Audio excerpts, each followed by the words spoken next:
All right, I'm going to show you section 8.3 trig integrals. I'm doing two parts. There's the sine and cosine relationship, and then there's a secant tangent relationship. There's also a cosecant cotangent, which we don't need AP test. We don't have to do it. It's so similar to secant and tangent that we don't go there. So we're going to talk about the sine cosine relationship. Now we're going to be using these using these facts that we know, but I want to have them up here so I can refer to them. The derivative of sine we know is cosine. We need to have that fact down. The derivative of cosine is negative sine. And here's the identity. If you remember from trig, we kind of went over this in class. Sine squared plus cosine squared is 1. And then this is what you can do. This is how you can convert from one trig function to another. You can convert sine to cosine or cosine to sine. But you notice they have to be squared to convert them. So sine squared is 1 minus cosine squared. And cosine squared is 1 minus sine squared. So I can't convert sine to cosine when they're first powers. They must be squared, okay? So it takes 2 to send them out. That's kind of an important fact. Now, when we're doing substitution stuff, I don't care if I have 99 sines. If I have one cosine here, I can do substitution. Let u be sine, du is cosine. This would just be u to the 99th du. Pretty simple. U be cosine. Cosine can have 80 cosines, and just as long as you have one sine here, you're good. So because the derivative of sine is 1 cosine, and the derivative of cosine is 1 sine, you just got to leave behind one of the other guy. And substitution will work for both these. Obviously, this one you would have a negative adjustment, but that's it. But this is what you've done in the past.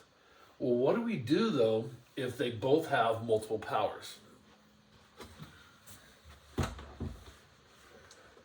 What if we got 3 sines and 4 cosines? We're like, we got to take that integral, because we can't just do substitution, let u be sine, because then your du is cosine, but you got like du to the 4th power. It doesn't really make a lot of sense, okay?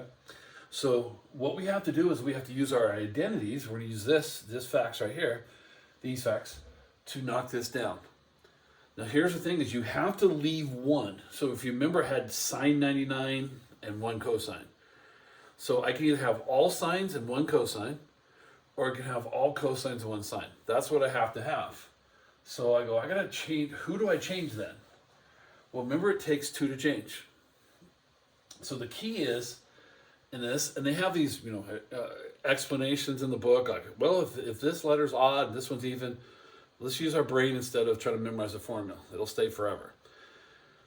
If we have 3 of them, that's an odd number, then we can convert 2 and leave behind 1. And that's kind of what we want to do.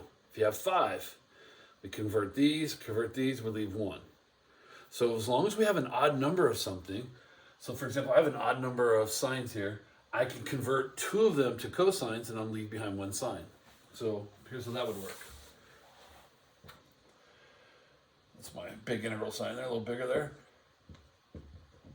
I got 1 sine. Now there's 3 sines, so the other 2 sines, I'll show a preliminary step. I'll break it into 2. I can convert those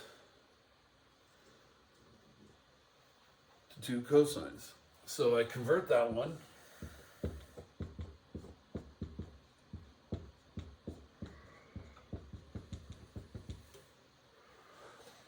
So I convert those sine squared to 1 minus cosine squared. Now I can combine these. These are like terms here. Just distribute property there.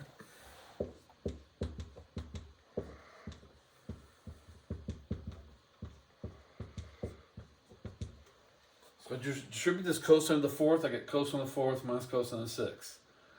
Now if you look at that, it's really 2 problems because of the minus sign. But they both have sines. So you can actually do it all at once. If we let u be cosine, du is negative sine x dx, right? So all I have to do is do my adjustment. So I need a negative sign, so I adjust with a negative.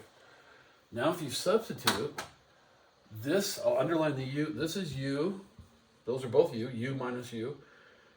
And then du is there. Everything's there. So I substitute, I have the negative adjustment, that's that negative sign. I have u to the 4th minus u to the 6th du. because both of them are in the parentheses, they both have a derivative of sine, so I can just do it all at one time.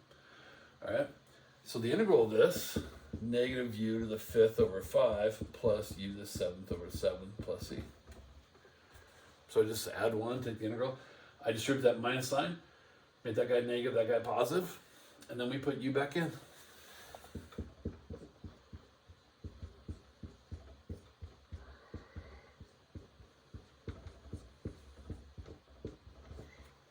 We're done. So the integral of that is that guy. All right. So let's look at example 2. And we have our identities. I don't know if they're going to be in my way yet. I'll move that part here and see if I can make it through. There we go. So look at it, and this one's got cosine to the third power, right? So that's the odd one. So the odd one there is the 3. Since there's 3 of them, I can change them. Now, if they're both odd, then I can change either one. It doesn't matter. I get to choose. So there's 2 different ways to do it. The hard part, which we'll discuss, is what if they're even? That's what makes it a lot more difficult. All right. So we'll get to there. So if one of them's odd,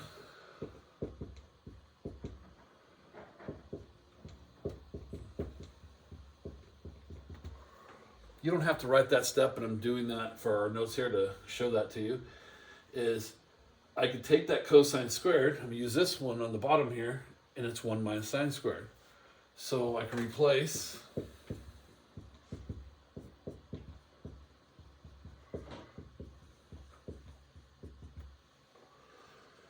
all right, then we're going to distribute over here.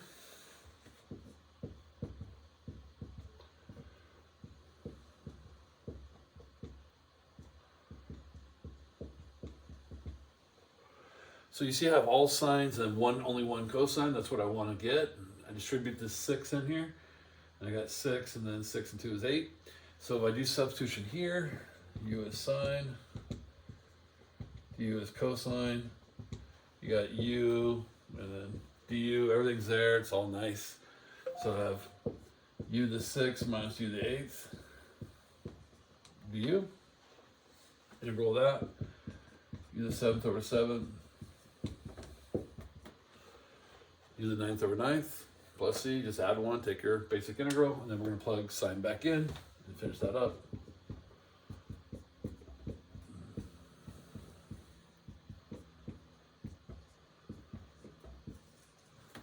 All right.